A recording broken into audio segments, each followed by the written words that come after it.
Si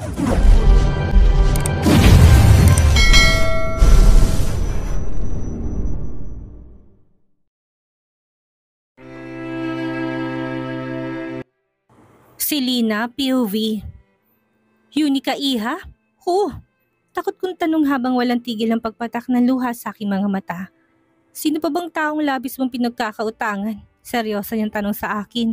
Hindi naman ako nakaimik. Sa totoo lang, isang tao lang naman ang labis kong pinagkakautangan ng lahat. Isang tao lang naman ang ginawan ko ng masama sa tanang buhay ko. Pero masisisi ba nila ako? Malaki ang kasalanan sa pamilya namin ng kanyang ina, kaya naman lumaki akong puro galit ang nararamdaman ko para sa kanya. Halos pabulong kong tanong, naramdaman kong pagbitaw niya sa pagkakahawak sa kamay ko at naglakad pabalik sa mini table. Dinampot ang isang tasa na may kape at sumimsim ng konti. My daughter, Alina. Mahinang bigkas niya pero parang bombang sumabog ang katagang iyon sa pandinig ko. May idea na ako kanina na si Alina nga ang tinutukoy niya pero iba pa rin pala talaga kapag sa mismong bibig niya nang galing ang kumpirmasyon. Tulala ako na patitig sa kanya na ngayon ititig na titig din sa akin. Maano lang ba naman ng isang kakarampot na luha mula sa iyong maging kabayaran sa lahat ng paghihirap ng anak ko? Mula sa mga kamay ng pamilya mo, hindi ba? Nakangisi niyang bigkas. Hindi naman ako nakakibo. Sobrang nashock din talaga ako sa mga naririnig ko mula sa kanya. Kumain ka. Hindi ka pwedeng lumabas dito sa silid na ito hanggat hindi ko sinasabi. Maya-maya lang ibigkas niya at para bang wala lang na naglakad siya palabas ng pintuan ng silid. Naiwan naman ako hindi na mapigilan pang mapahagulhol ng iyak. So, ito bang tinatawag na karma? Bumalik na ba sa akin ang lahat ng mga pagkakamaling nagawa ko sa buhay ko? Mahina akong sabit at pasalampak na napaupo sa carpeted na sahig. Sa bukso ng damdaming nararamdaman ko, hindi ko napigilan ang maihampas ang kamay ko sa sahig. Paulit-ulit hanggang sa maramdaman ako ng pamamanhid sa aking sarili. Walang tigil ang pagpatak ng luha sa aking mga mata. Hindi ko akalain na sa isang iglap, magbabagong buhay ko sa mga kamay ni Damon. Si Alina, anak niya si Alina. Kung ganon, pamangkin siya ni George. Pero bakit? Anong ginagawa ko sa pagtitipon na to? Gayong ang lahat pala ng mga nakapaligid sa akin ay mga taong galit sa akin. Nahulog ba ako sa isang patibong? Si George, matagal na kaming nagde-date pero bakit hindi niya nababanggit ang tungkol kay Alina? Bakit hindi niya man lang nasabi sa akin na kadugo niya pala si Alina? Nakaplano bang lahat? Kasabot ba si George dito? Sa naisip kong yun, hindi ko mapigilan na mapasabunot sa sarili kong buhok. Nabihag ako ng mga taong galit sa akin nang wala man lang akong kamalay-malay. Kung ito man ang karma ko, sobrang sakit naman yata nito. Hindi ko na namalayan pa ang paglipas ng oras. Wala akong ginagawa kundi umiyak na umiyak. Hindi ko alam kung paano makakaalis sa kinasasadlakan ko ngayon, pero isa lang ang sigurado ako. Makaalis man ako sa yate na to, sobrang dami nang nagbago sa pagkatao ko. Wala sa sariling mabilis akong napatayo.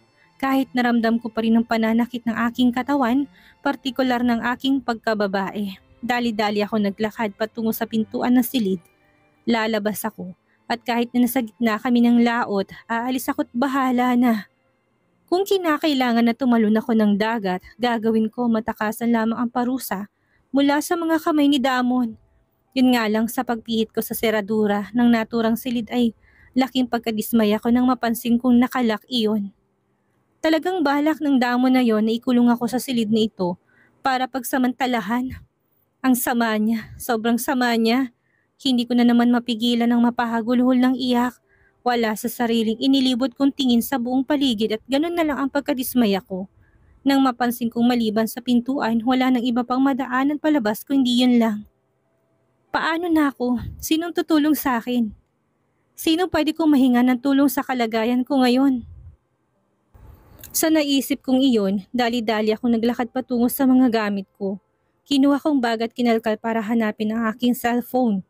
Tama, ang aking cellphone.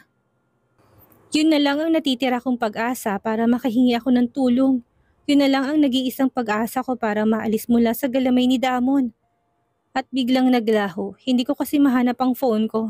Naubos ko na yatang ilabas lahat ng gamit ko mula sa aking bag pero ang phone ay hindi ko mahagilap. Hindi ko alam kung paanong nangyari to, pero sure naman ako na sa bag ko lang yun eh. Ano ba? Nasaan ang phone ko? Impit kong hiyawat sa galit ko. Lahat ng mahawakan ng aking kamay ay binabato kung saan-saan.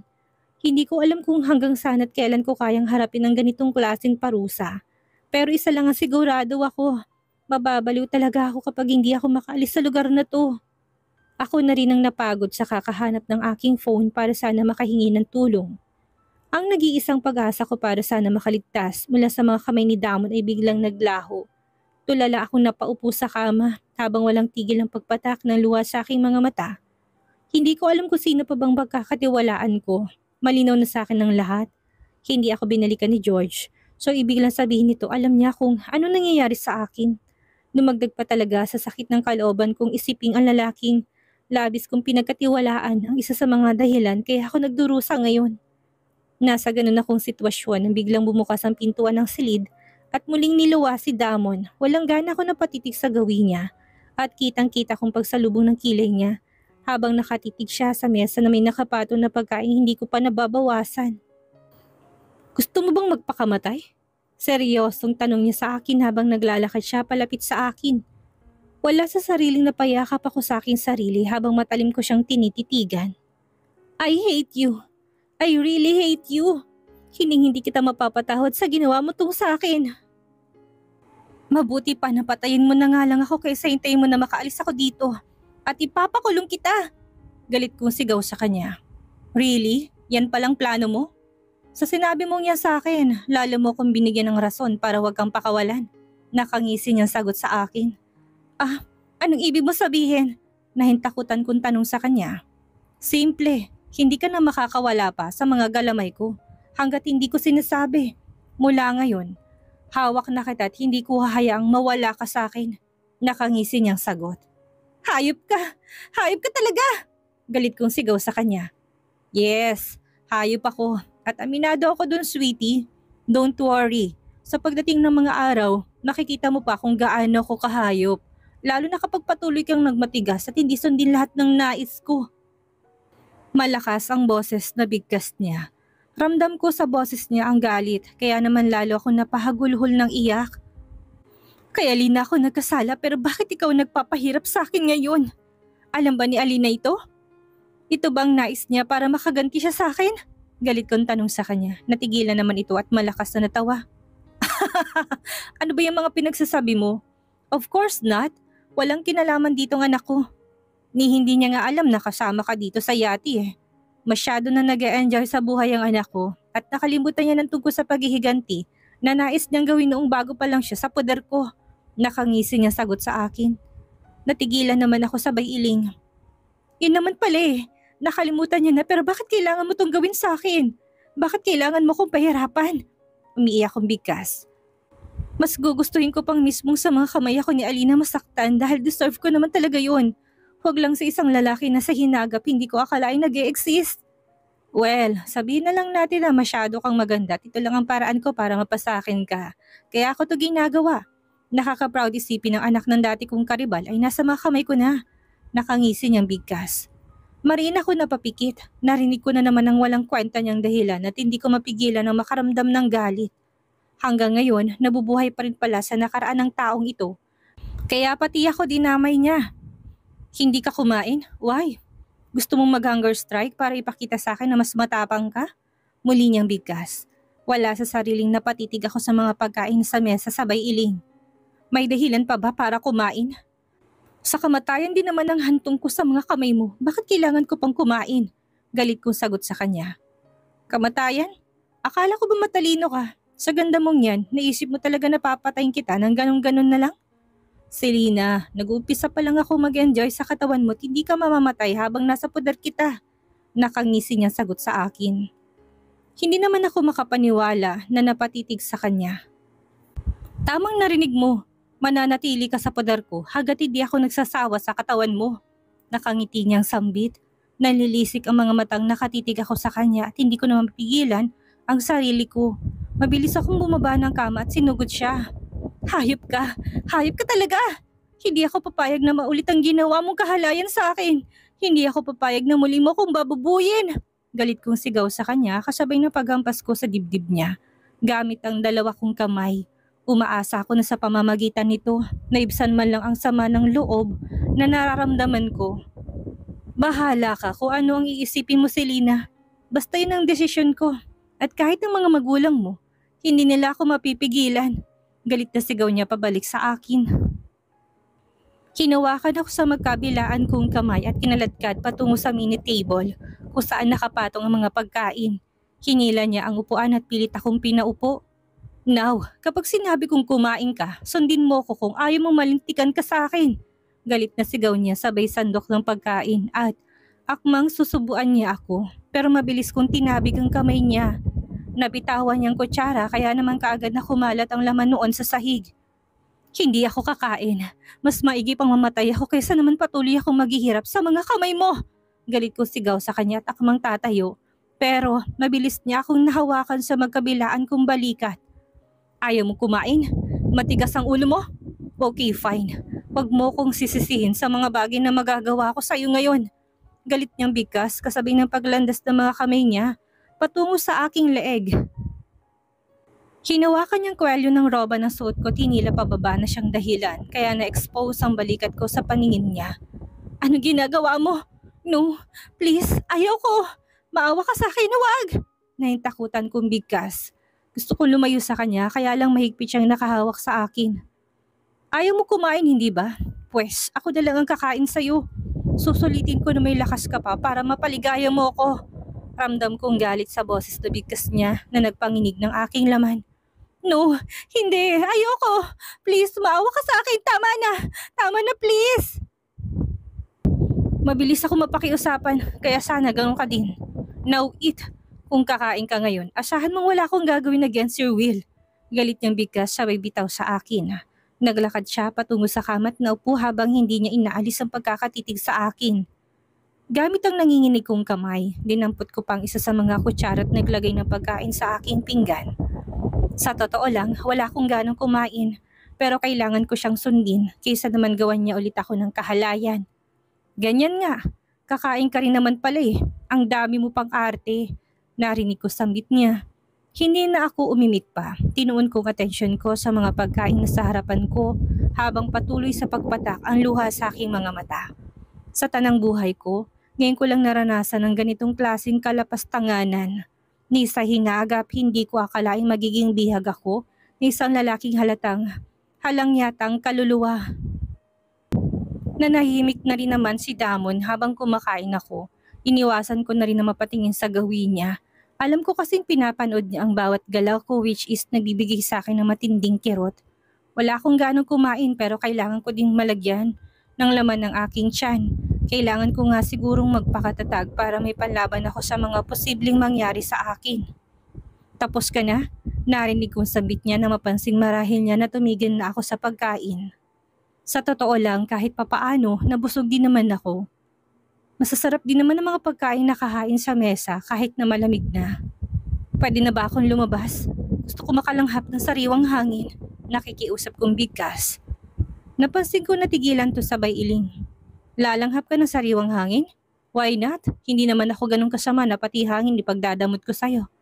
Pero ito lang ang gusto kong gawin mo habang nasa labas ka. Umayos ka at wag na wag kang gumawa ng mga bagay na hindi ko magugustuhan. Kung hindi, malilintikan ka sa akin. Seryoso niyang bigkas na kahit na siguro sino makakarinig, kikilabutan.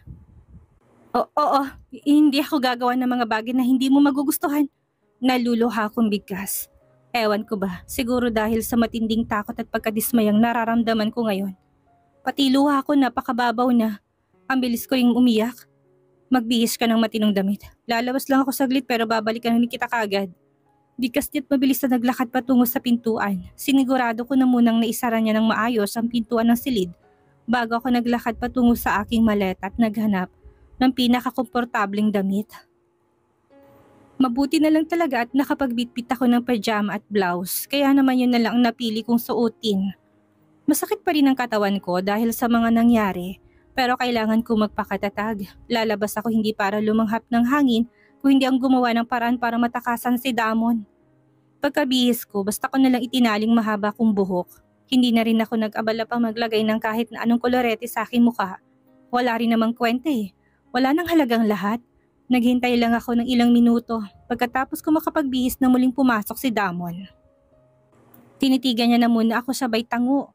Ready ka na pala eh. Let's go. Bigas niya. Kaga naman akong tumango at walang imik na naglakad patungo sa pintuan ng silid. Ni hindi ko na siya tinapunan ng tingin at diretso na ako naglakad palabas. Kaya lang pagkalabas ko ng pintuan, naramdaman ko naman ang paghawak niya sa braso ko. Sa roof deck tayo. Tamang-tama, palubog ng araw at magandang mga views doon. Bigkas niya. Hindi ako sumagot pa pero hindi na rin naman ako umangal pa nang igiya niya ako patungo sa isang hagdan. Hindi ako mananalo sa kanya at kahit papaano, matino pa rin naman palang takbo ng utak ng taong ito. Pinayagan niya kasi ako makalabas ng silid eh. Ina-expect ko na bibihagi niya lang ako at hayaang manatili sa silid na yon hanggang sa paulit-ulit niya akong angkinin. Pero hindi nangyari ina-expect ko kaya naman masasabi kong matino pa rin naman pala siya. Pagdating sa roof deck, kaagad na sumalubong sa akin na napakagandang tanawin sa buong paligid. Wala akong ibang nakikita kundi puro karagatan. Ang sarap din na simoy ng hangin, lalo na't palubog pang ilang araw. Yun nga lang isa lang ang napapansin ko. Kaming dalawa lang ni Damon ang naririto. Nasaan ang ibang mga bisita? Bakit kami lang? Inaasahan ko pa naman na may ibang tao akong makakahalubilo. Inaasahan ko rin na makikita ko si Glenda para kahit papaano makahingi ng tulong pero mas mautak talaga yata ang Damon na ito. Higit kanino pa man. Pwede kang maupo dito. May mga drinks na rin kaya naman pwede kang mag-enjoy. Muling bigkas niya. Wala sa sariling napasulyap ako sa kanya. Tuso talaga, mukhang wala talaga siguro siyang balak na bigyan ako ng pagkakataon na makihalubilo sa mga ibang bisita. Saka, nasa na ba si George? Siguro nga wala na talagang pag-asa. Feeling ko binenta niya na talaga ako. Sa walang hiya niyang kapatid. Wala akong choice kundi ang tuon ng bukong atensyon sa papalubog na araw. Papalubog na ang araw at sobrang ganda ng buong paligid. Kailangan ko lawakan ng aking isipan. Kailangan ko magpakatatag at huwag mawalan ng pag-asa. Nasa ganun akong pagmumuni-muni nang marinig kong pagtunog ng cellphone na kung sino. Wala sa sariling napatitig ako kay Damon at napansin kong kagatong tumayo habang hawak niya ang kanyang phone. Sinulyapan niya na muna ako bago siya naglakad patungo sa pa-exit sa roof deck. Hindi ko mapigilan na mapangiti. Kaagad ko iginalang paningin ko sa buong paligid. Naghahanap ako ng daan para makaalis. Oo, puro dagat ang nasa paligid namin pero pwede kong pagtaguan si Damon dito sa loob ng yate. Sa sobrang laki nitong yate, alam kong hindi niya talaga ako mahahanap. Kaya lang bago pa ako makahanap ng lalabasan dito sa roof deck, siyang pagdating naman ng isang taong hindi ko inaasahan. Si Alina. Yes, si Alina. Nakatutok din ang mga mata nito sa papalubog na araw, kaya hindi niya ako napapansin. Hindi na ako nag-aksaya pa ng oras, mabilis ko siyang nilapitan at hinawakan sa braso. Kaya naman gulat na palingon sa akin at lalo pa yata siyang nagulat nang makita ako. Si Lina, nandito ka din? Gulat niyang bigkas. Wala sa sariling napatitig ako sa kanya. Kilala ko si Alina, hindi siya marunong magkunwari kaya alam ko nagulat din talaga siya sa presensya ko. Anong ginagawa mo dito? Kasama mo ba si George? Nakataas ang kilay niyang tanong sa akin. Pwede bang pahiramin mo muna ako ng phone? Please, tatawagan ko lang si Mommy. Imbis sa sagutin ng mga katanungan niya, ibang katagang lumabas sa bibig ko. Si Alina nga nandito at hindi ako magsasayang ng oras para hindi ko mahiram ang phone niya para matawagan sila Mommy or Daddy para makahingi ng tulong. Paano kung ayaw ko? May magagawa ka? Saka, anong ginagawa mo dito? Mag-isa ka lang ba dito?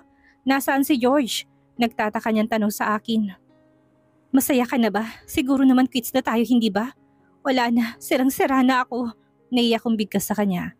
Napansin kong pagkagulat na kagad na ramihistro sa mga mata nito habang titig na titig sa akin. Alam mo, ang weird mo. Kung hindi lang kita kilala baka isipin ko nababaliw ka na eh. Seryoso niyang bigkas. Wala sa sariling napatitig ako dito at hindi maikakaila. Nanlaki na rin pala talaga ng pinagbago ni Alina. Nakikita ko ng kumpiyansa niya sa kanyang sarili na hindi ko nakikita sa kanya noon. Kung sasabihin ko ba sa'yo na may hindi magandang nangyari sa akin, maniniwala ka ba? Naluluha akong tanong sa kanya. Napansin ko kagad tong napaismid. Hindi, madrama ka eh. Bakit naman ako maniniwala sa'yo? Saka, kung sakaling mang may hindi magandang nangyayari sa'yo, pakialam ko ba? Galit ako sa'yo at karma mo na yan. Seryosong bigkas nito at mabilis akong tinalikuran. Kaagad ko naman siyang hinabol.